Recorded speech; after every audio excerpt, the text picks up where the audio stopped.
Cette nouvelle capsule a été réalisée à la fin du mois de décembre 2024 et s'intitule Macron démission, Macron destitution en 2025 ou Macron mandat jupitérien, alors qu'il soit national ou européen. Alors cette question de la démission d'Emmanuel Macron, elle a déjà été maintes fois abordée sur la chaîne de façon informelle, notamment durant la période électorale des européennes, et dans l'intervalle, on a eu également la question de la dissolution, donc ça avait été abordé un petit peu au pied levé, mais là je vais formaliser beaucoup plus, vous allez voir qu'il va y avoir forcément des récurrences, des choses en tout cas, des redondances même, hein, des choses qui ont déjà été dites même dans le passé beaucoup plus lointain, à plusieurs reprises, mais vous allez voir aussi qu'il y a des nouveautés, des éléments importants qui vont venir apporter de l'eau à notre moulin. Cette vidéo, c'est aussi un peu une façon de faire la synthèse, donc, puisque aussi vous avez la question de la démission d'Emmanuel Macron, qui est de plus en plus récurrente, hein. Vous savez qu'elle a été maintes fois réclamée depuis l'affaire Benalla, le mouvement des Gilets jaunes 2018-2019. Donc là, on voit que cette question, elle revient aujourd'hui avec beaucoup plus d'insistance dans l'espace public, sur Internet bien sûr, mais vous avez pu constater que depuis quelques mois, depuis cette fin, on est à la fin de l'année 2024, donc vous avez de plus en plus de membres, hein, de l'opposition politique qui réclament désormais ouvertement sur les plateaux de télévision la démission de l'actuel locataire de l'Élysée, hein. Il y a eu une sortie toute récente de Dominique de Villepin, d'ailleurs, qui a fait le tour des réseaux sociaux. Alors l'été dernier déjà, hein, vous aviez des groupes parlementaires qui avaient même envisagé la mise en œuvre de motions de destitution par l'article 68 de la Constitution, pour finalement actionner un petit peu plus tard, en cette fin d'automne, hein, la motion de censure pour faire tomber l'ancien Premier ministre Michel Barnier et son gouvernement, afin de pousser, nous dit-on, le locataire de l'Élysée à quitter sa fonction présidentielle. Au-delà de la question purement politique qui intéresse des millions de Français, ce sujet du destin présidentiel, si on se place sous l'angle zodiacal, donc vous allez voir que les influences planétaires sont très intéressantes à observer, car même sur un plan cosmique, hein, on retrouve le fameux en même temps, si cher à Macron, avec d'un côté des influences qui attaquent très sévèrement le thème astral natal d'Emmanuel Macron, susceptible à tout moment de le faire trébucher de son piédestal élyséen, et de l'autre, vous avez des configurations importantes qui peuvent encore le soutenir pour lui permettre d'aller au bout de son mandat ou, le cas échéant, se retrouver en posture idéale pour embriguer un autre plus important, celui d'une éventuelle présidence de l'Union européenne, avec ces nouvelles modalités, hein, qui sont en train de se constituer, hein, qui sont encore à définir. Alors, compte tenu de la forte intégration ou désintégration de la France dans ce grand ensemble fédéraliste européen, ces nouvelles responsabilités politiques permettraient ipso facto à Macron de continuer à influencer fortement le destin politique hexagonal, mais cette fois depuis Bruxelles et non plus depuis Paris. Alors de même, si on se place dans une configuration cette fois astro-historique, hein, vous avez d'un côté dans notre ciel la reproduction des cycles planétaires semblables à ceux qui avaient fait chuter Louis XVI et l'Ancien Régime en 1789, mais en même temps, nous retrouvons aussi dans notre ciel actuel et celui de 2025 des conjectures analogues à celles qui avaient permis à Napoléon III, dit aussi Louis-Napoléon Bonaparte, de rester 22 ans au pouvoir de 1848 à 1870 en tant qu'empereur des Français. Si nous faisons maintenant un saut un petit peu plus lointain dans le temps, nous pouvons même remarquer que l'illustre Charlemagne avait également été roi puis empereur d'un vaste empire européen sous des figures astrales jumelles à celles qui animent notre zodiaque en ce moment. On va y revenir, hein, bien sûr, je veux faire allusion à Pluton en Verseau. Alors si les comparaisons astro-historiques sont à étudier avec prudence et qu'il ne s'agit certainement pas de dire que Macron serait un nouveau Louis XVI, comme ce risquent certains communicants politisés, ou encore la réincarnation de Napoléon III ou de Charlemagne, force est de constater tout de même, hein, que certains événements politiques portent de façon assez troublante par moments des accents de ces périodes clés de l'histoire de France, en même temps qu'on retrouve des synchronicités astrales et zodiacales. C'est d'ailleurs sur ces bases, hein, que l'on peut échafauder des projections sur notre destin collectif futur et celui de notre pays, ainsi que ceux qui dirigent notre pays, en combinant bien sûr avec l'étude des influences astrales qui impactent directement le thème natal de ces derniers. En l'occurrence, ici, bien sûr, vous l'avez compris, hein, il s'agit du thème astral d'Emmanuel Macron. Alors je mets bien entendu de côté tous les soubresauts et les péripéties qui concernent la formation du nouveau gouvernement avec des têtes qui reviennent, qui font leur retour, donc des têtes très controversées de la politique, notamment Madame Miss 49.3 dit Elisabeth Borne, qui en plus s'est permise, en héritant du portefeuille de l'éducation, de dire qu'elle n'y connaissait pas grand-chose. Vous avez également Manuel Valls, là, ça fait encore pousser des cris d'orfraie, etc., etc. Donc on a l'impression effectivement qu'Emmanuel Macron met tout en œuvre pour se saborder quelque part et également pour provoquer les Français, pour les chauffer à blanc. Donc vous me direz, il n'est pas à une provocation de plus. Donc tout ça, on met de côté parce que sinon, ça fera une vidéo entière. Mais c'est vrai que c'est quand même quelque chose à mettre dans la balance, hein. On a l'impression que on veut aller jusqu'au bout de la logique, hein, pour pourrir la situation.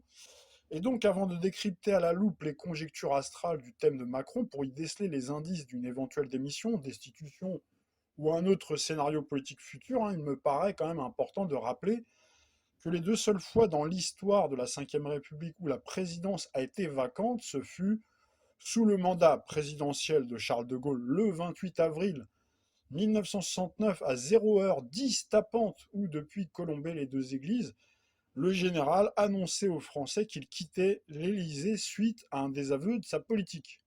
Et la seconde fois, ce fut 5 ans plus tard, le 2 avril 1974, au moment de la mort de Georges Pompidou, qui avait dû être remplacé au pied levé par intérim, hein, comme le prévoit l'article 7 de la Constitution, donc de la Ve République, hein, par le président du Sénat. À l'époque, hein, c'était Alain Poher. Donc en attendant l'organisation, quelques semaines plus tard, d'une nouvelle élection présidentielle, hein, qui avait porté au pouvoir Valéry Giscard d'Estaing. Alors c'est pas inintéressant de jeter un coup d'œil attentif aux deux thèmes astraux de ces événements qui marquent l'histoire politique de notre pays pour en tirer des enseignements sur le cas spécifique d'Emmanuel Macron. Alors on commence par le thème événementiel de la démission de De Gaulle. Donc là, vous voyez tout de suite à l'écran qu'il y avait un soleil dans le signe du taureau à 7 degrés 30, avec une Saturne, symbole des responsabilités de l'État, qui peut aussi symboliser les limitations, la fin d'un poste, qui séjournait, vous le voyez, 29 degrés 45 du bélier, c'est-à-dire qu'il s'apprêtait à rejoindre le soleil du jour de l'annonce de la démission en taureau. Et donc on voit que Saturne formait un double quinconce à Neptune, qui était en mouvement de rétrogradation fin scorpion à 27 degrés 53, qui peut représenter le découragement et l'abandon. Et on voyait également qu'il y a un quinconce à Jupiter-Pluton, respectivement, à 27 degrés 04 et 22 degrés 44, encore rétrograde, donc du signe de la Vierge, escorté de la lune du jour également en Vierge, à 13 degrés 19. Alors vous allez voir qu'on va comparer bien entendu ce thème événementiel au thème natal du général de Gaulle, mais également au thème de la France de la Ve République. Vous allez voir que c'est assez révélateur. Alors cette puissante conjonction Jupiter-Pluton peut symboliser le pouvoir politique, Jupiter, hein, symbole du pouvoir politique, caché avec Pluton, autrement dit l'état profond, hein, on peut dire que Jupiter et Pluton, cette alliance, ça peut symboliser l'état profond qui a pu pousser De Gaulle à s'en aller, hein, si on ne doute pas bien sûr que le général de Gaulle faisait partie de cette génération de politiciens qui gardaient encore un sens de l'honneur et une haute estime de leurs fonctions pour ne pas s'accrocher à leur poste élyséen alors qu'ils étaient en désaccord avec le peuple, qu'il était également âgé, qu'il avait une usure du pouvoir, etc., etc. Il paraît quand même capital, hein, de garder à l'esprit que les véritables détenteurs du pouvoir avaient déjà comme projet, Jupiter, de placer au pouvoir un banquier. Donc là, on retrouve Jupiter, la banque, Pluton, c'est également une planète financière issue de la même banque qu'un certain Emmanuel Macron, près de 50 ans plus tard, en l'occurrence, après la démission de De Gaulle, quelques mois plus tard, il y a eu des élections qui ont été organisées pour porter au pouvoir Georges Pompidou, ancien de la banque Rothschild. Donc tout ça, on en avait déjà parlé en mai 2017, hein, dans une chronique spécifique dont vous voyez la bannière qui s'affiche sur l'écran. Donc ça, je l'ai déjà dit plusieurs fois, mais je le dis pour les nouveaux abonnés qui nous rejoignent et qu'on salue au passage. Ce tandem Jupiter-Pluton peut aussi représenter la mort politique.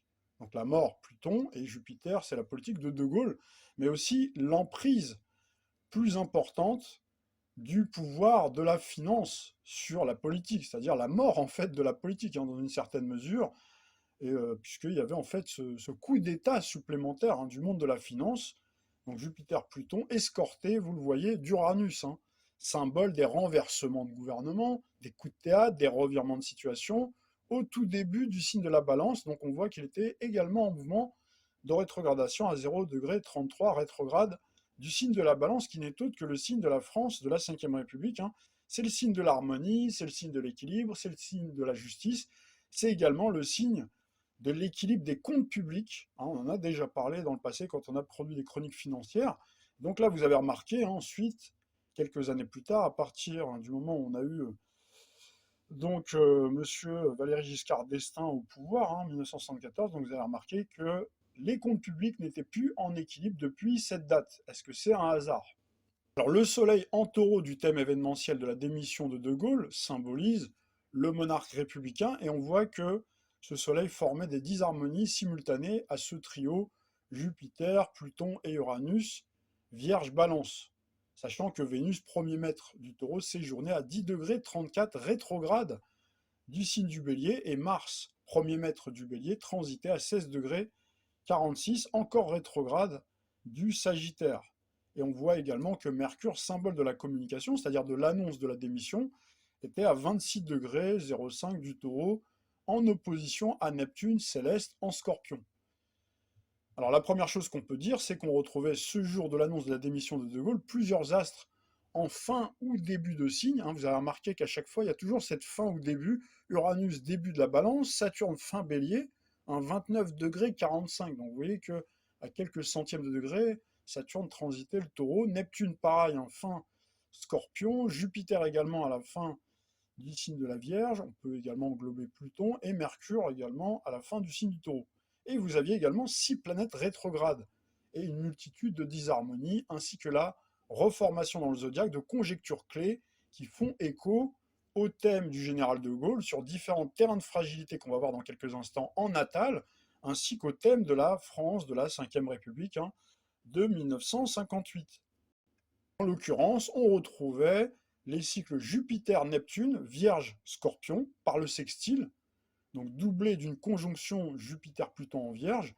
On retrouve également Saturne-Uranus, Bélier-Balance par le quinconce, et Saturne-Neptune, Bélier-Scorpion par le quinconce. Alors là, je mets tout ça dans cet ordre-là parce que effectivement, ce sont les cycles qu'on retrouve dans le thème de la France de la Ve République, et forcément, on retrouve certaines analogies dans le thème du général de Gaulle, sinon il n'aurait jamais pu être président. Donc tout ça, on l'a déjà vu dans le passé dans différentes chroniques. Maintenant, le thème du général de Gaulle, donc né le 22 novembre 1890 à 4 heures du matin à Lille, sous un soleil à 29,50 degrés du Scorpion. Donc on voit qu'il a un ascendant à 22,09 degrés de la Balance, avec Uranus très fort à l'ascendant, une lune à 4,18 degrés du Bélier. Donc le général est marqué par les cycles Jupiter-Neptune. Donc là on a Verseau, Gémeaux par le trigone, avec une conjonction Jupiter-Mars en Verseau, et Neptune-Pluton qu'on retrouve en Gémeaux. Donc là, il n'a pas d'aspect spécifique, si vous voulez, de Saturne et Uranus, mais c'est compensé par une Saturne en maison 11, dont l'almutène, c'est justement Uranus, qui est valorisé à la cuspide de l'ascendant, et on retrouve Saturne-Neptune, alors qu'il ne forme pas un carré parfait, mais on a quand même ce trio, nœud nord de la Lune, la conjonction Pluton-Neptune. Donc là, on voit bien qu'il y a quand même ce carré de Saturne en Vierge par rapport à ce trio dans le signe du Gémeaux. Sa démission, elle s'est produite sous les conjectures planétaires, qui rappellent bien sûr les cycles qui marquent à la fois donc, le thème de la Ve République, puisque le thème de la Ve République, c'est Jupiter-Neptune en Scorpion, accompagné d'une disharmonie Saturne-Neptune, donc qui est assez petite, mais qu'on retrouve quand même Sagittaire-Scorpion, et un sextile à Pluton au début du signe de la Vierge. Donc là, on a ce double quinconce Saturne-Neptune, fin Bélier, fin Scorpion, qui attaquait le soleil du général de Gaulle, qui recevait une conjonction de Neptune en Scorpion, avec Mercure à la fin du signe du Taureau, et également donc le soleil en Taureau. Donc là, on retrouve ce signe du Taureau, qui est le signe opposé complémentaire dans la roue zodiacale du général de Gaulle, sachant que de Gaulle est marqué en natal par la conjonction Jupiter-Mars en Verseau. Donc là, on retrouve les signes fixes qui étaient engagés. On retrouve par ailleurs Saturne, donc qui est en disharmonie avec le tandem Jupiter-Pluton. Donc Saturne, bien sûr, à la fin du signe du Bélier, et Jupiter-Pluton dans le signe de la Vierge, avec Pluton à 22 degrés, en conjonction au Saturne à 16 degrés de la Vierge du général. Cet ensemble activait la double disharmonie en signe mutable dans le thème du général, notamment cette Saturne-Vénus, Vierge-Sagittaire, sachant que, alors très vite, hein, par rapport au thème de la France de la Ve République, on retrouve ici ce Saturne à 20 degrés 07, hein, quand on est dans le thème de la France de la Ve République. Et donc là, si on reste toujours sur le thème de De Gaulle, on retrouve cette Saturne-Vénus, donc Vierge-Sagittaire, sachant qu'on avait Mars céleste qui était à 16 degrés, soit à 2 degrés de la Vénus natale, donc qui est située en Sagittaire de De Gaulle, hein, qui est située à 18 degrés. Donc pile sur le 20e degré 07, hein, du Saturne de la France de la Ve République. Donc là, on retrouve cette disharmonie. Et on retrouve également Mercure début Sagittaire. Hein, vous avez vu qu'il y a Soleil fin Scorpion et Mercure au tout début Sagittaire, donc escorté de ce Soleil, déjà fragilisé, hein, par les mouvements astro qu'on vient de détailler, c'est-à-dire en signe fixe, Taureau, Scorpion également, on peut englober le Verseau. Donc là, on voit qu'il y avait une prise en grippe, hein, avec Jupiter-Pluton, Lune en Vierge, pour activer cette opposition, cette disharmonie, hein, déjà qu'on vient de citer, Saturne-Vénus, mais également cette opposition à nœud nord de la Lune, Pluton, Neptune, en Gémeaux du général de Gaulle. Et enfin, vous avez bien sûr Uranus en Balance, qui était en maison 12 du général de Gaulle, qui s'opposait au nœud nord de la Lune en Poisson du jour, à la fin du signe du Poisson, et qui s'opposait aussi surtout à la Lune du général de Gaulle, hein, qui est située en Bélier, à 4 degrés, le Bélier recevait ce jour-là, hein, le jour de la démission, le 28 avril 1969, donc on avait Vénus qui était située à 10 degrés du Bélier. Alors si on superpose maintenant le thème événementiel de la démission au thème astral fondateur de la Ve République, hein, du 28 septembre 1958 à 22h à Paris, on remarque que Saturne, fin Bélier et Soleil du jour formaient une opposition à Jupiter-Neptune de la France en Scorpion, sachant que Neptune était en Scorpion à la fin du signe du Scorpion, attaqué par le quinconce Saturne. Donc on avait Saturne à Neptune, Saturne en fin Bélier à Neptune céleste dans le signe du Scorpion. Jupiter-Pluton tombait sur Vénus et Mercure, donc Jupiter-Pluton céleste du moment, hein, de l'annonce de la démission, tombait sur Vénus et Mercure de la France en Vierge, hein, qui sont situés à la fin du signe de la Vierge.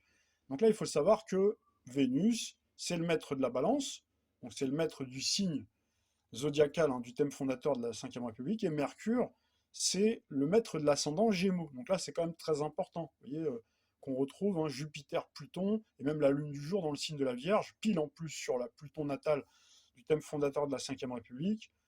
Donc là, c'est quand même très important parce qu'on retrouve des disharmonies, notamment à l'ascendant Gémeaux de la France, situé à 24 degrés, et on retrouve également la Lune du jour, en tout cas, hein, tout cet ensemble sur la map planétaire qui était dans une position, dans un signe zodiacal en disharmonie avec le Gémeaux. On retrouve Mars au tout début du signe du Gémeaux dans le thème de la Ve République. Et donc Mars céleste, on vient de le dire, hein, il était également positionné en Sagittaire, proche de ce degré très important de Saturne de la France à 20 degrés 07, hein, du Sagittaire, Saturne symbolisant l'État. Tandis que le Soleil, symbole du roi républicain, situé à 5 degrés de la Balance dans le thème fondateur de 58, recevait une quasi-conjonction à Uranus céleste en Balance. Hein. Donc là, vous voyez Uranus, hein, qui était en mouvement de rétrogradation, qui était à 0 degré 33. Alors Uranus en Balance, ça symbolise le coup près en entrant en Balance, dans le signe ascendant de De Gaulle, donc ça coïncide avec sa maison 12, symbole des épreuves, donc on voyait que ça formait dans le même temps une conjonction au Soleil, symbole du monarque républicain en Balance, dans le thème de 58. C'est symboliquement comme si vous aviez la tête du roi républicain qui sautait, était soumise à une forme de guillotine céleste, hein, puisque Uranus, c'est le symbole effectivement du coup près. Vénus céleste, maître de la Balance, occupait par ailleurs le signe du Bélier, proche de la Lune du général de Gaulle, donc qui est situé à 4 degrés en Bélier, et proche de la Lune du thème de 58, hein, de 1958, qu'on retrouve autour de 15 degrés 46 du signe du Bélier. Jetons maintenant un coup d'œil rapide au thème événementiel de la mort de Georges Pompidou, ce 2 avril 1974, sous un soleil en Bélier. Donc c'est le signe lunaire de la France, on vient de le dire, où on retrouvait Pluton en opposition au Soleil. Donc là, Pluton, planète de la mort, cette fois physique, donc était non seulement en opposition au Soleil du thème événementiel du 2 avril 1974, mais également en conjonction parfaite avec le soleil de la France de la Ve République. Donc là, on retrouve bien la mort du roi républicain. Le soleil représente bien le roi républicain. Donc cette fois-ci, c'est pas une mort symbolique, mais une mort carrément physique. Et on retrouvait, en plus d'avoir Pluton dans le signe de la Balance, on avait également Uranus, symbole des électrochocs, puisque cet événement forcément dramatique avait sidéré nos compatriotes de l'époque. Certains parmi mes auditeurs qui figurent parmi les plus anciens peuvent certainement en témoigner. N'hésitez pas à laisser un commentaire pour me dire comment ça s'était passé, comment vous avez perçu l'événement. Donc on voit qu'Uranus formait une conjonction au nord de la Lune, reflet du destin de la France, qui est situé autour de 22 degrés du signe de la Balance. Et si on prend maintenant le thème de Pompidou, on retrouvait Pluton et Uranus en Balance, qui étaient en disharmonie avec le thème Cancer de Georges Pompidou, qui s'apprêtait par ailleurs à recevoir Saturne, symbole de la grande faucheuse, qui était à la fin du signe du Gémeaux et qui formait une opposition. En tout cas, on retrouvait Mars, qui était également en Gémeaux, on retrouvait cette opposition à Neptune, sachant que Jupiter et Neptune formaient également un carré, puisqu'on retrouvait Jupiter dans le signe du Poisson, donc il formait un carré à Neptune. Donc là, on retrouve bien ce cycle qui marque la France de la Ve République, Jupiter-Neptune qu'on a en Scorpion par la conjonction, et là on retrouve bien Jupiter en Poisson. Alors le Poisson, c'est un signe qui est beaucoup porté sur l'émotion, gouverné par Neptune. D'ailleurs, il y avait cette disharmonie à Neptune. Donc là, forcément, ça peut symboliser la tristesse générale, le fait d'apprendre que vous avez la mort d'un président. Alors tout ça, c'est intéressant à garder en tête parce que on va retrouver à partir du printemps prochain Saturne et Neptune qui vont se rapprocher de la fin du signe du Poisson et vont s'apprêter à transiter le signe suivant, c'est-à-dire le Bélier, pour s'opposer au Soleil de la France de la Ve République. Tandis que Pluton céleste, au tout début du signe du Verseau, attaque Jupiter, Neptune de la France en Scorpion, mais aussi soutient. Donc ça, c'est très important. Pluton, qui est une planète ultra puissante, elle soutient aussi le Soleil du thème fondateur de la France de la Ve République. C'est pour ça que je vous disais, il y a quand même du fameux en même temps. Donc après, il faut bien entendu trancher. Alors ce qui peut amener à trancher, c'est probablement Uranus, qui forme déjà un carré avec le milieu du ciel en Verseau de la France, et Uranus formera une conjonction à Mars en Gémeaux du thème de la France de la Ve République. C'est vrai que le Mars, donc il est situé dans le thème de 58 au tout début du signe du Gémeaux, et donc tout ça, ça va se dérouler à partir du 7 juillet, en tout cas pour le cas d'Uranus. En définitive, ce qu'on peut retenir, c'est qu'avec tous ces mouvements planétaires très importants, qui sont même historiques, parce que ça fait bien longtemps qu'on n'a pas eu autant de mouvements des transsaturniennes dans un laps de temps aussi court. C'est-à-dire que sur l'année 2025, donc vous avez bien sûr à la fin de l'année 2024 Pluton qui s'est installé durablement aux commandes du Verseau, suivi à partir du 30 mars des débuts du transit de Neptune du Poisson vers le Bélier, suivi le 25 mai de Saturne du Poisson vers le Bélier, et ensuite on a Uranus qui démarre son transit dans le signe du Gémeaux. On va avoir bien entendu des rétrogradations pour ces trois transsaturniennes, très probablement en gestation des événements politiques assez spectaculaires. Puisque vous avez remarqué que les deux fois où Saturne s'apprêtait à changer de signe, donc notamment au moment où il y a eu la démission de Général de Gaulle, 29 degrés et des poussières du Bélier, donc elle est transitée vers le Taureau. Avec Pompidou, c'était pareil, puisqu'on avait Saturne qui était à 28 degrés du signe du Gémeaux, donc qui s'apprêtait à transiter le Cancer. À chaque fois, d'ailleurs, on retrouvait des aspects délicats à Neptune, notamment par le quinconce et par l'opposition, donc en Sagittaire, sous Pompidou. En tout cas, on avait Mars qui accompagnait, il y avait une escorte de Mars à Saturne, avec une opposition à Neptune en Sagittaire. Et donc, vous avez vu qu'il y a eu des événements très importants, bien entendu. Il faut prendre en considération le reste de la toile de fond céleste. Alors, attaquons tout de suite l'analyse astrologique d'Emmanuel Macron face aux configurations célestes de 2025. Alors, pour bien comprendre l'évolution, il est quand même important de rappeler, notamment pour les personnes qui nous rejoignent, que tant que Pluton, symbole du monde de la finance et du pouvoir occulte, séjournait en Capricorne, signe de terre, symbole de stabilité, qui est aussi l'ascendant d'Emmanuel Macron situé à la fin du 10e signe zodiaque. Autrement dit, tant que Pluton, premier maître du Scorpion, formait un sextile à la cuspide du milieu du ciel de Macron en Scorpion, vous le voyez bien à l'écran, ben Macron il a bénéficié du pouvoir exorbitant par délégation des maîtres de la finance pour dérouler l'agenda. Donc là, on retrouvait bien Pluton en Capricorne, signe du système et de la planification. Donc ce qui pourrait aussi se résumer par cette phrase emblématique qu'il a lâchée donc durant l'été 2023, c'est plus dur de construire un nouveau modèle quand tout n'a pas été détruit. Il parlait à l'époque de l'hôpital, mais on peut le transposer à de nombreux pans de la société. Donc pendant ce long transit de Pluton en Capricorne 2008-2024, Pluton a détruit toutes les structures, mais aussi les valeurs qui permettent à notre pays de tenir debout, d'abord sous la présidence Sarkozy et Hollande, avec un Macron qui a, dans la dernière ligne droite, depuis son élection de 2017, accéléré le mouvement et porté l'estocade finale. C'est ainsi qu'avec le Capricorne, vous avez tout le personnel politique qui était au garde à vous. Vous savez que le Capricorne, c'est le signe de la discipline. On l'a vu d'ailleurs de nos propres yeux pendant la période Covid, lorsqu'on a eu la concentration planétaire des 4 astres dans le signe du Capricorne. C'est-à-dire que vous aviez Pluton, mais vous aviez également Jupiter, Saturne, et on a même eu à un moment donné Mars. Ça, c'était au cœur de la crise de mars 2020. Alors c'est comme ça que vous avez eu, pendant tout ce laps de temps, toutes les attaques politiques ont été lancées à fleur et moucheté par l'opposition, donc une opposition fantoche, une opposition véritablement de pacotille. Vous avez également quelques affaires qui ont été portées au devant des Français dans les grands médias, mais qui semblaient glisser sur le locataire de l'Élysée comme l'eau sur les plumes du canard. D'autant que vous avez la Lune, symbole de popularité, dans le signe de terre du Taureau, soutenu par Pluton en Capricorne, et vous aviez également Neptune et ensuite un Saturne qui est venu rejoindre Neptune en Poisson. Donc ça fonctionne ensemble par le sextile et par le trigone. Trigone, un Pluton à la Lune, même si la Lune d'Emmanuel Macron, elle est au milieu du signe du Taureau, mais néanmoins elle reste dans un signe de terre. Pluton en signe de terre, Neptune et désormais Saturne en signe d'eau. Donc ça fonctionne ensemble. Donc Uranus, symbole des médias. Uranus en Taureau, on l'a souvent démontré sur la chaîne, produit énormément de faux quand il est en chute dans le signe du Taureau, comme c'est le cas en ce moment encore. Donc en tout cas, qui produit beaucoup plus de faux qu'à l'accoutumée, parce qu'il y a toujours eu du faux, mais là c'est vraiment dans les grandes largeurs.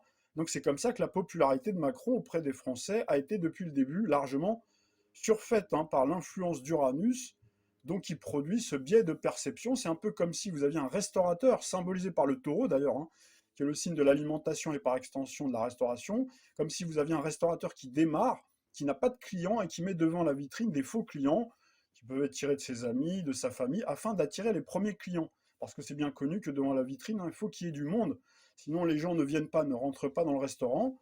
Donc c'est toute proportion gardée ce qui s'est passé avec Macron, qui a été artificiellement créé uniquement à base d'ingénierie sociale, de faux sondages, d'un narratif délibérément complaisant et de résultats électoraux complètement bidons, pour finir par créer un véritable électorat. Mais avec le changement de signe de Pluton, qui vient durablement de migrer vers le Verseau, donc là vous avez une position beaucoup plus affligée aux astres. Donc on vient de citer les zones clés du thème d'Emmanuel Macron. Donc là, forcément, c'est beaucoup plus propice à faire vaciller le pouvoir en place. Vous voyez que tout à coup, l'opposition se déchaîne. Il dégaine à tour de bras des motions de censure, des menaces, etc. Donc là, on voit que Pluton, le symbole de la finance, qui donne un autre son de cloche. Alors Pluton en Verseau se place désormais dans un signe en disharmonie avec la Lune en Taureau, donc symbole de popularité, qui forme dans le thème de naissance de Macron, donc un carré à Mars en Lion, elle-même carré à Uranus en Scorpion. Il faut savoir qu'Uranus et Mars sont des planètes qui sont valorisées dans le thème d'Emmanuel Macron, et on retrouve bien sûr une opposition de la Lune à Uranus, et on retrouve ces quinconces à Pluton en Balance. Dans le même temps, vous avez le tandem Saturne-Neptune en Poisson, symbole de dissolution, qui forme déjà un carré au Soleil, donc d'Emmanuel Macron, symbole du roi républicain en Sagittaire, escorté de tout ce amas planétaire. Et donc à chaque fois que ce cycle Saturne-Neptune s'est reproduit dans l'histoire, ça a généré de nombreux et profonds changements politiques, pas seulement en France, mais également dans d'autres pays. Donc là, j'ai produit un article qui est spécialement consacré à cette influence. Je ne pense pas que j'aurai le temps de venir vous le présenter en entier, peut-être vous en faire la promotion, mais vous pourrez le retrouver sur le blog. Alors cette position d'une Saturne-Neptune en Poisson au carré du Sagittaire coïncide, on l'a dit, avec une position affligée à Saturne, symbole de l'État, à 20 degrés 07 du Sagittaire dans le thème de la France de la 5e République de 58. Et donc à partir du printemps, le tandem Saturne-Neptune se placera dans le signe du Bélier, qui est le signe lunaire de la France, en opposition bien sûr au Soleil en balance du thème de la France. Donc, dans le thème de 58, le Soleil escorté de Mercure-Vénus fin Vierge, et donc on a une influence d'ailleurs qui rappelle le trio Soleil-Mercure-Vénus de Macron dans son thème natal, en Sagittaire, c'est-à-dire que vous avez consécutivement Soleil en Balance, Mercure-Vénus fin Vierge, et on retrouve cette même influence d'ailleurs dans le thème d'Emmanuel Macron. Donc vous avez ce tandem Saturne-Neptune céleste par ses mouvements de rétrogradation et en marche directe du Poisson vers le Bélier et inversement, va occuper cette zone clé pendant de nombreux mois en 2025 et en 2026. Avec en prime Jupiter qui va transiter, qui va amorcer les débuts de son transit dans le signe du Cancer à partir du 9 juin 2025. Et vous avez bien sûr Uranus qui va transiter à partir du 7 juillet 2025, le Gémeaux, en opposition au milieu du ciel. Donc fin Scorpion, cette position coïncide avec Mars en Gémeaux du thème de la France de la Ve République. Alors là, vous pourriez, si vous le désirez, pour les passionnés, réaliser, et certains l'ont peut-être déjà fait, la révolution solaire d'Emmanuel Macron 2024-2025, qui ferait son ascendant a priori dans le signe du Lion, parce qu'on sait qu'il s'est déplacé à Mayotte et d'autres endroits également en Éthiopie. Néanmoins, il me semble qu'il était en région parisienne au moment où il a fêté son anniversaire, donc vraisemblablement, il aurait un ascendant Lion, donc c'est assez intéressant à étudier, donc n'hésitez pas à le faire de votre côté. Ici, je ne vais pas développer cet aspect-là. Alors, compte tenu de tout ce qu'on vient de dire, est-ce qu'on peut dire que Macron démission ou destitution en 2025? Alors, avant de tirer des conclusions hâtives, on va examiner d'autres angles de vue, puisque lors de ses précédents mandats de ministre de l'économie, Emmanuel Macron avait le 30 août 2016 démissionné pour ensuite viser un mandat plus important, celui de l'Élysée. C'était d'ailleurs sous le cycle de Saturne-Neptune, Sagittaire-Poisson. C'est-à-dire que vous aviez Saturne, la planète qu'on redoute tous de recevoir dans notre signe. Donc il séjournait en Sagittaire au carré de Neptune. Nous avons par ailleurs déjà connu durant la période Gilets jaunes un scénario où plusieurs médias et communicants ont pu faire croire que le pouvoir macronien était chancelant, et même au bord de la rupture avec le couple Macron, prêt à fuir à la façon de Louis XVI à Varennes, alors que dans les faits, il n'en était rien, puisque le locataire de l'Élysée signait le 21 janvier 2019 à Versailles en toute décontraction. Donc là, vous avez une date et un lieu qui symbolisent bien le pouvoir royal, des accords avec les patrons du 440. Vous avez d'ailleurs tous constaté que Macron a même pu en 2022 briguer un deuxième mandat présidentiel et être réélu, certes dans des conditions très particulières. Pour mémoire, Macron a même déjà occupé la présidence tournante de l'Union européenne au premier semestre 2022 en pleine campagne présidentielle, ce qui lui a permis auprès de son électorat de se draper d'une stature internationale. Alors c'est un titre certes honorifique, mais qui lui a quand même permis, malgré les critiques et les quolibets de ses opposants, mais aussi de la presse internationale, de se placer au cœur du jeu politique et diplomatique pour représenter les intérêts de l'Union, alors que le climat international était sur le point de s'embraser avec la recrudescence du conflit russo-ukrainien le 20 février 2022. Donc tout ça, on l'a déjà vu, je vous parlais de synthèse en début de vidéo, donc c'est ce que j'essaie de faire aussi pour se remettre les idées en place. C'est alors que vous avez eu la grande majorité des médias français qui avaient fait campagne pour Macron, qui avait fait sa campagne électorale. Lui restait au-dessus de la mêlée, donc ils l'ont érigé en cette période de forte tension internationale en véritable chef de guerre. Et vous avez eu des éditorialistes qui vous ont dit c'est pas le moment de changer de capitaine. Alors pour revenir à cette période gilet jaune qui nous avait été présentée comme critique pour le pouvoir macronien, elle était marquée par le cycle disharmonique Jupiter-Neptune, Sagittaire-Poisson, une figure astrale capable de créer de grandes illusions. Or, nous retrouvons bien, en 2024 jusqu'à la fin du printemps 2025, ce cycle faux jumeau affligé dans notre ciel, à savoir Jupiter-Neptune, Gémeaux-Poisson. Donc Gémeaux, bien sûr, c'est le signe opposé et complémentaire dans la roue zodiacale au Sagittaire. Alors bien entendu, la grande différence avec 2019, on le rappelait à l'instant, c'est que Pluton n'est plus en Capricorne, l'ascendant d'Emmanuel Macron, mais désormais en 2025 aux commandes du Verseau, donc un signe des possibles retournements de situation, des coups de théâtre et des remises à jour. Quand je dis remises à jour, on parle de grande réinitialisation et bien sûr en anglais le Great Reset, c'est-à-dire des révolutions, la 4e révolution industrielle. Alors parlons maintenant des figures astrales qui peuvent permettre à Macron de finir son mandat ou, le cas échéant, briguer un mandat beaucoup plus important, par exemple européen. Donc si Pluton et les autres transsaturniennes attaquent bel et bien le thème de Macron sur ces terrains de fragilité en natal, dans le même temps, Pluton en signe d'air, signe du Verseau, soutient le amas planétaire en signe de feu du Sagittaire de Macron, hein, qui est un signe d'expansion, tandis que Saturne-Neptune en bélier, signe de feu. Donc c'est vrai qu'il attaque notamment Jupiter en Cancer, mais il soutient dans le même temps le Sagittaire. Hein. Donc tout en attaquant le cœur névralgique du pouvoir politique national, c'est-à-dire Jupiter, symbole du chef, en Cancer, qui est le signe de la nation, on retrouve aussi ce soutien à tout le amas planétaire de Macron en Sagittaire. Alors je vous disais tout à l'heure, hein, le juge de paix, pour trancher cette situation, ça pourrait bien venir, bien entendu, d'Uranus en Gémeaux, hein, qui va se placer en opposition avec donc tous les éléments planétaires en Sagittaire d'Emmanuel Macron à partir du 7 juillet 2025. D'ailleurs, en établissant les directions secondaires d'Emmanuel Macron, on obtient exactement à cette date-là un changement d'ascendant du bélier vers le taureau. Donc là, regardez les deux cartes du ciel, donc des directions secondaires. Hein, j'en ai établi une à la date du 25 mai 2025. Donc vous voyez que vous avez encore l'ascendant qui est à la fin du signe du bélier. Et quand on établit la carte donc des directions secondaires à la date très précise du 7 juillet 2025, on voit qu'il y a un changement d'ascendant du bélier vers le taureau. Alors là, petit crochet par rapport à la chronique astromusique que je vous ai produit par rapport à SoftCell.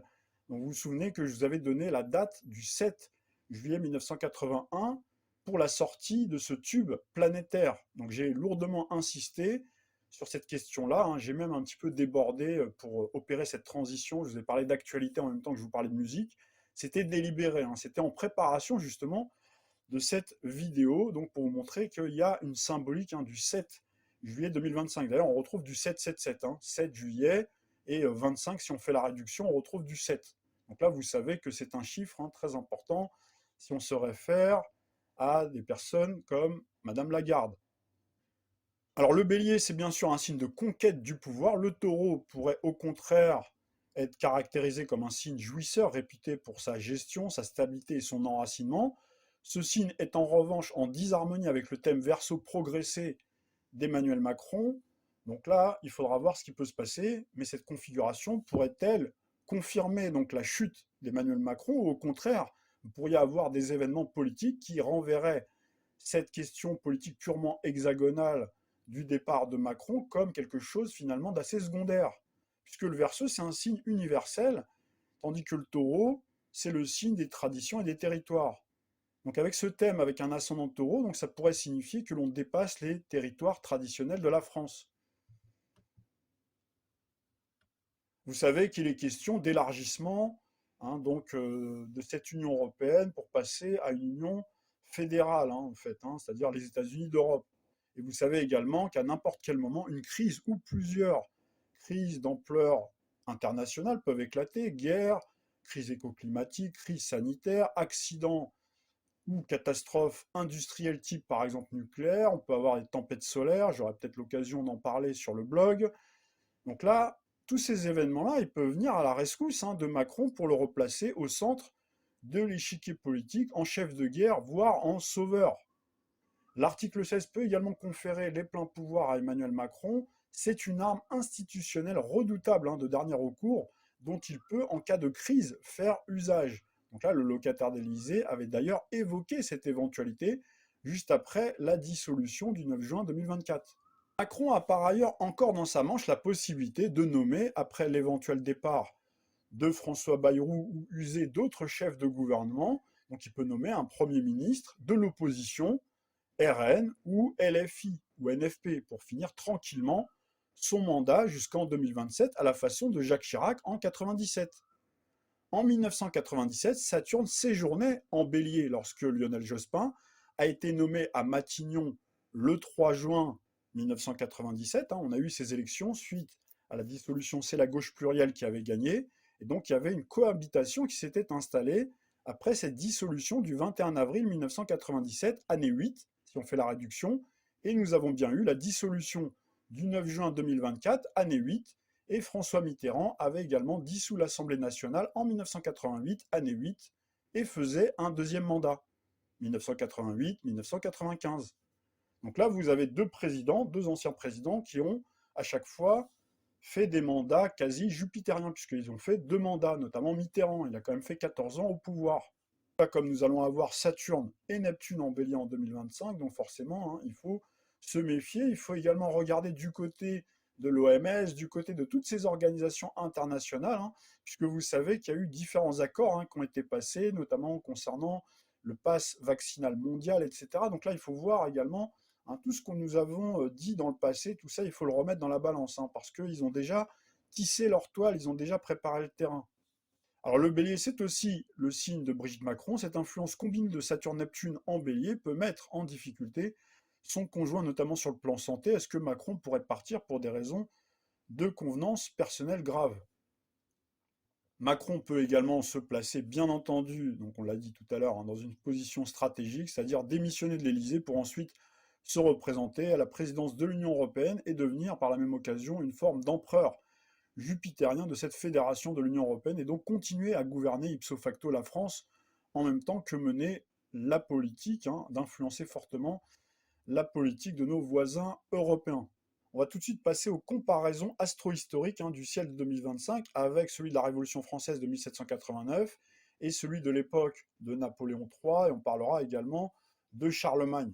Macron finira-t-il donc par avoir en 2025 un destin symbolique à la Louis XVI, sous les mêmes influences astrales qui sévissaient dans le zodiaque en 1789, donc durant la Révolution française, 14 juillet et 4 août 1789, avec la remise en cause, hein, de la monarchie, et également la fin des privilèges. Privilèges à l'époque, hein, c'était privilège de la classe nobiliaire. Désormais, hein, c'est le privilège de posséder, d'être propriétaire, c'est la propriété individuelle qui est remise en cause, hein, la propriété foncière, etc. Tout ça, on en a déjà parlé dès 2018 et on a ensuite produit plusieurs capsules pour enfoncer le clou. Donc vous avez Saturne à l'époque, Saturne en Poisson, et Pluton dans le signe du Verseau. Alors à notre époque, peut-on parler de nouvelle révolution française du 1er janvier au 25 mai 2025 et du 1er septembre 2025 au 14 février 2026? Vous aurez Saturne, donc il va continuer à séjourner en Poisson, et Pluton bien sûr dans le signe du Verseau. Lorsqu'il y a eu la décapitation de Louis XVI le 21 janvier 1793, Saturne séjournait en Bélier et Pluton en Verseau. Alors là, est-ce qu'on peut dire qu'il y aura une démission ou destitution d'Emmanuel Macron de ses pouvoirs de monarque républicain? Donc là, c'est une question qu'on peut se poser. Et également la fin de la Ve République, du 25 mai 2025 au 31 août 2025, puis du 14 février 2026 jusqu'à le printemps 2027, hein, c'est la fin, ça correspond à la date de la fin de mandat officiel de la présidence Macron. Donc vous aurez Saturne, bien sûr, qui sera dans le signe du Bélier, avec bien sûr Pluton en Verseau. En même temps, on peut se poser la question qu'on s'était déjà posée il y a maintenant un petit moment. Emmanuel Macron, est-ce qu'il peut avoir un destin politique jupitérien à la Napoléon III, puisque Louis-Napoléon Bonaparte était arrivé au pouvoir comme président de la République par le suffrage universel masculin en 1848, c'était sous l'égide d'Uranus en Bélier et Neptune en Poisson. Or, Emmanuel Macron est arrivé au pouvoir par le suffrage universel le 7 mai 2017 avec Uranus en Bélier et Neptune en Poisson.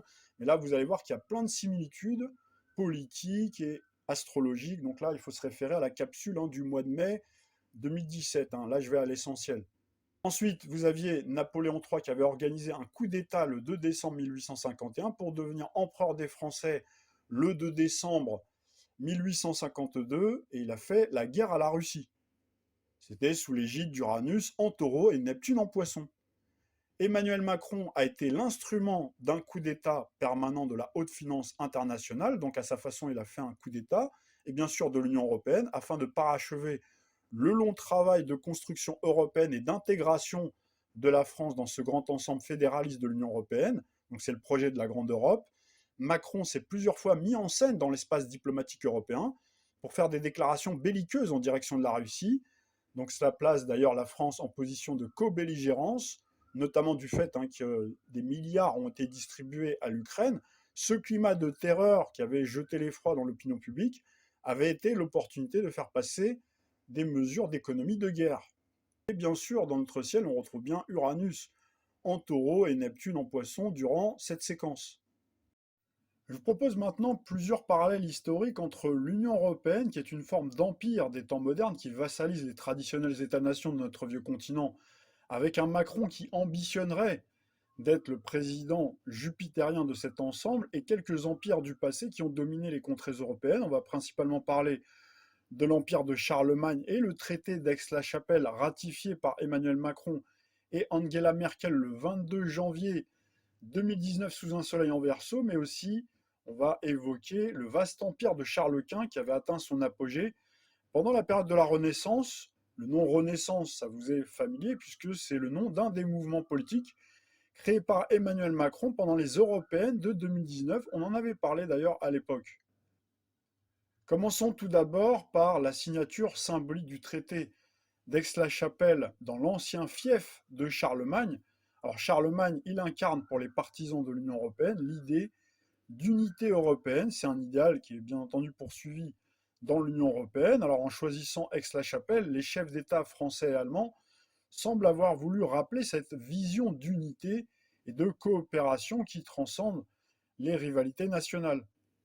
Donc le choix de la ville d'Aix-la-Chapelle pour la signature du traité, c'est hautement symbolique puisque cette ville était jadis le centre du pouvoir de Charlemagne. C'était d'ailleurs sa capitale, c'était la capitale des Francs, puisqu'il était roi des Francs, il était aussi empereur d'Occident. Donc Charlemagne de 747 à 814, il a été considéré comme le père de l'Europe, donc qui aurait unifié une grande partie de l'Europe occidentale au sein de son empire carolingien.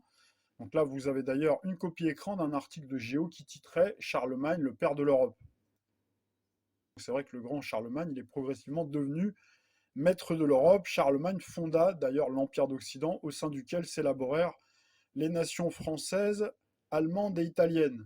Alors, le traité d'Aix-la-Chapelle, signé le 22 janvier 2019, c'est un accord bilatéral entre la France et l'Allemagne qui renforce la coopération entre les deux pays. Donc c'est un accord qui fait écho avec le traité de l'Élysée de 1963 signé par Charles de Gaulle et Konrad Adenauer qui marquait déjà un rapprochement historique entre les deux nations après la fin de la Seconde Guerre mondiale. Alors là, je vais aller très vite sur les différentes dispositions qui ont été prises. Vous avez une capsule sur Odyssée qui a été produite par une personne qui est vraiment rentrée en profondeur et qui vous démontre toute la supercherie de ce traité. Donc là, je vais aller à l'essentiel, je vais rester un petit peu mainstream avec quand même quelques critiques. Donc les principaux objectifs et dispositions, donc c'est le renforcement de la coopération bien sûr franco-allemande, collaboration accrue dans les domaines économiques, culturels, sociaux, environnementaux, développement commun des régions transfrontalières, création d'un conseil franco-allemand pour les questions économiques. Donc là, il y a également des questions de politiques étrangères et de défense. Alors ça, c'est quand même très important. Il y a un engagement à se soutenir mutuellement en cas d'agression, renforcement de la coopération dans les institutions européennes et au Conseil de sécurité de l'ONU notamment, avec l'objectif d'obtenir un siège permanent pour l'Allemagne. Pour l'environnement et l'innovation, donc là, il y a l'encouragement des partenariats dans les technologies de pointe, soutien à la transition écologique et énergétique. Il y a également un volet pour la culture et la jeunesse, renforcement des échanges linguistiques et éducatifs, promotion de la langue française en Allemagne et de l'allemand en France. Donc le traité a été accueilli bien sûr favorablement par les partisans de l'Union européenne comme un pas vers une Europe beaucoup plus intégrée, mais il a aussi suscité forcément de vives critiques, certains y voyant une domination franco-allemande sur l'Union européenne, voire une domination de l'Allemagne tout court sur le vieux continent. Donc là, ça rappelle des vieux souvenirs. D'autres ont reproché la dilapidation des intérêts français sur l'autel de l'Union européenne et au profit de l'Allemagne. Maintenant, si on jette un coup d'œil attentif au thème événementiel de la signature du traité d'Aix-la-Chapelle, on remarque que le Soleil était à 2 degrés 07 du Verseau, donc avec une lune noire à 9 degrés rétrograde du Verseau qui dénote le caractère trouble de cet accord, sachant que Pluton céleste de cette fin 2024 et bien sûr 2025 et les années futures séjourne, en tout cas en ce moment, dans les degrés assez proches en Verseau, donc il va venir donner de la puissance à cet accord en le régénérant. C'est en partie grâce au futur, donc la future, on parle du Verseau, crise, c'est le symbole de Pluton, donc là on retrouve bien cette alliance Pluton en Verseau, que ce projet de la grande Europe, c'est grâce aux crises finalement que ça arrive à continuer. À chaque fois on vous dit l'Europe est en train de s'effondrer, etc. Mais on voit que l'Europe continue à s'élargir, hein. Il y a plein de projets comme ça d'élargissement à d'autres pays, etc. Et notamment, vous avez ce cheval de Troie de l'euro numérique, hein, l'euro et l'identité numérique. Et là, ça renvoie directement à la dialectique verso, hein, le signe du modernisme, la digitalisation également de la monnaie, etc.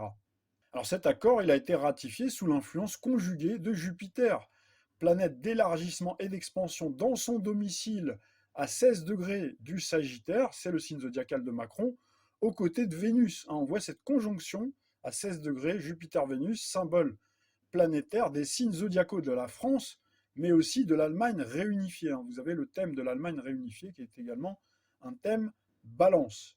Alors, ce qui est très intéressant de noter également, c'est que Jupiter, donc ce symbole du pouvoir politique élargi, donc est proche du Saturne de la France de la Ve République à 20 degrés 07 du Sagittaire, hein, puisque Jupiter, là, ici, est à 16 degrés du Sagittaire au moment de la ratification de ce traité. Tandis que Mars, Uranus sont en bélier, étaient en bélier, symbole de conquête, et vous avez également Saturne-Pluton en Capricorne qui marque les institutions de l'Union européenne et la monnaie euro. Vous savez que l'euro, ça a été lancé 1er janvier 1999, mise en service 1er janvier 2002, donc on retrouve bien à chaque fois un thème Capricorne. Et donc on voit cette domination sur le Cancer, puisque vous avez cette prise en tenaille par les signes cardinaux de Mars-Uranus, conquête foudroyante, avec Saturne-Pluton en opposition au Cancer, qui n'est autre que le signe des nations. Si on fait maintenant un saut dans le passé à l'époque de Charlemagne, donc Aix-la-Chapelle se situe aujourd'hui en Allemagne, mais historiquement c'était le centre du pouvoir de Charlemagne, on l'a dit, c'était sa capitale. Charlemagne, c'était le roi des Francs entre 768 et 814, roi des Lombards entre 774 et 814, et empereur d'Occident entre 800 et 814. 814, c'est la date de sa mort. En 768, lorsque Charlemagne devint roi des Francs, Pluton séjournait à 9 degrés 16 du Sagittaire. Donc là, vous retrouvez cette symbolique Sagittaire, symbole d'expansion. Saturne-Neptune était dans le signe du Cancer et Uranus à 20 degrés du signe du Taureau, comme à notre époque, et Jupiter dans le signe du Gémeaux, comme en ce moment. L'Empire carolingien s'était ensuite étendu pour atteindre son apogée à l'aube du IXe siècle. La période de conquête et de consolidation s'est poursuivie sous l'influence, cette fois, de Pluton en Capricorne, signe des bâtisseurs et de la construction. Pluton a ensuite migré, comme de nos jours, du Capricorne vers le Verseau. À l'époque, donc c'était le 29 novembre 796 à 15h30 calendrier julien, au 18 février 818 à 15h44. Donc vous aviez Pluton qui a séjourné en Verseau durant toute cette période. Et Charlemagne devenait empereur le 25 décembre 800, donc sacré empereur d'Occident à Rome. Donc il a été couronné par le pape Léon III sous l'égide de Pluton à 6 degrés 27 du Verseau.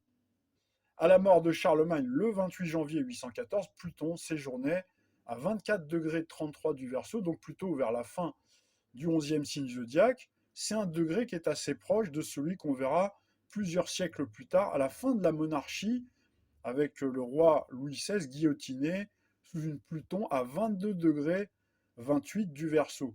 Donc c'est à partir de la mort de Charlemagne que l'empire qu'il avait bâti a commencé à s'effondrer et à être dilapidé par les luttes de pouvoir dans la succession dynastique de ses fils. Le vaste empire de Charlemagne sera officiellement partagé avec le traité de Verdun en 843. À cette époque, Pluton séjournait alors à la fin du signe du Poisson à 26 degrés 43 du signe du Poisson. Si on se projette maintenant quelques siècles plus tard, à l'époque de la Renaissance, dans les années 1519, 500 ans avant la ratification du traité d'Aix-la-Chapelle, puisqu'il a été ratifié en 2019, 500 ans également avant la constitution du groupe politique Renaissance lors des Européennes de 2019, Charles Quint était devenu le 28 juin 1519 empereur du Saint-Empire germanique. Donc là, vous aviez ce vaste empire qui dominait toute l'Europe, y compris la France de François Ier ou encore l'Angleterre d'Henri VIII, mais aussi de nombreux territoires du Nouveau Monde, puisqu'il y avait déjà à cette époque les conquêtes qui avaient commencé sur le reste du globe. Alors l'apogée de cet empire correspond au couronnement impérial par le pape Clément VII à Bologne de Charles Quint le 24 février 1530. Ce jour-là, Pluton séjournait à la fin du signe du Capricorne à 27 degrés 20 et Neptune était en Poisson comme à notre époque à 20 degrés du signe du Poisson. Donc on retrouve Pluton qui était en Capricorne dans la même position zodiacale que l'ascendant d'Emmanuel Macron, hein, si on fait un parallèle, parce que cette capsule elle est consacrée au sujet d'Emmanuel Macron, donc on cherche les synchronicités astrales. Nous avons par ailleurs vu que Charlemagne s'était lui aussi constitué un vaste empire sous l'influence de Pluton en Capricorne à son époque. Lorsque Charles Quint a conquis Tunis en 1535 ou encore remporté une grande victoire à la bataille de Mühlberg contre les princes protestants allemands qui élargissaient encore un petit peu plus son empire, Pluton séjournait alors en Verseau. Donc là, on retrouve une similitude entre Charlemagne, donc a été couronné empereur, donc là, l'empire était à son apogée en 800, on avait Pluton au tout début du signe du Verseau, et là, forcément, vous aviez Charles Quint, à cette époque-là, bénéficier de l'influence de Pluton dans le signe du Verseau. On peut dire que l'empire de Charles Quint était à cette époque, à l'époque où on avait Pluton dans le signe du Verseau, à son apogée, avec même un rapprochement avec la reine Marie Ier d'Angleterre, lorsque le fils de Charles Quint, Philippe II, l'avait épousée en 1554. Donc là, on avait Pluton qui était à la fin du signe du Verseau. Ensuite, on a assisté à la fin de l'extension territoriale, avec même l'abdication du pouvoir de Charles Quint le 16 janvier 1556. Et on a eu la division de son empire, donc partagé entre son frère Ferdinand et son fils Philippe II, sous l'influence cette fois de Pluton au début du signe du Poisson, à 3 degrés 23 du 12e signe du zodiaque. On retrouve encore là une similitude avec l'époque de Charlemagne, qui avait aussi connu l'apogée sous Pluton, donc début Verseau, avec son couronnement, on vient de le dire, puis la dissolution de l'Empire sous l'influence de Pluton en Poisson. Alors si on revient en revanche à la période de la Révolution française, qui a fait chuter 10 siècles de monarchie, à l'exécution symbolique donc du roi Louis XVI le 21 janvier 1793, sous une Pluton à la fin du signe du Verseau. Donc là, il n'y a pas eu d'empire, mais on a assisté à la contagion des idées révolutionnaires et des Lumières dans toute l'Europe, avec des guerres fratricides entre les monarchies et un pays comme la France sous la Révolution. Alors cette fois, on a eu en revanche la reconstitution d'un empire pendant l'espace de quelques temps, avec Napoléon Ier, le 2 décembre 1804, sous l'influence de Pluton à 7 degrés 29 du Poisson.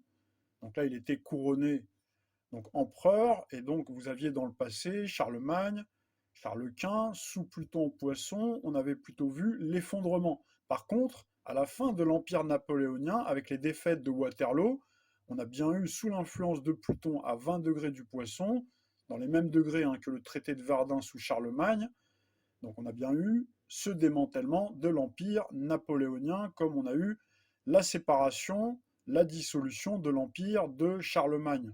Si on devait maintenant tirer les enseignements de cette rétrospective astrohistorique pour faire des projections pour le destin de la France et de l'Europe complètement vampirisées par ce vaste empire qu'est l'Union européenne, on peut penser que l'élargissement et la domination de l'Union européenne sont en train d'atteindre leur apogée sous l'influence de Pluton au début du signe du Verseau, mais qu'au fur et à mesure que Pluton va progresser dans le signe du Verseau, on va assister au début de l'effondrement de cette structure ad hoc qui sert de support et rampe de lancement de la fusée mondialiste pour aller vers l'effondrement et la dissolution définitive donc de ce vaste empire de l'Union européenne, vraisemblablement après 2044, c'est-à-dire sous l'influence de Pluton en Poisson, voire peut-être un petit peu avant.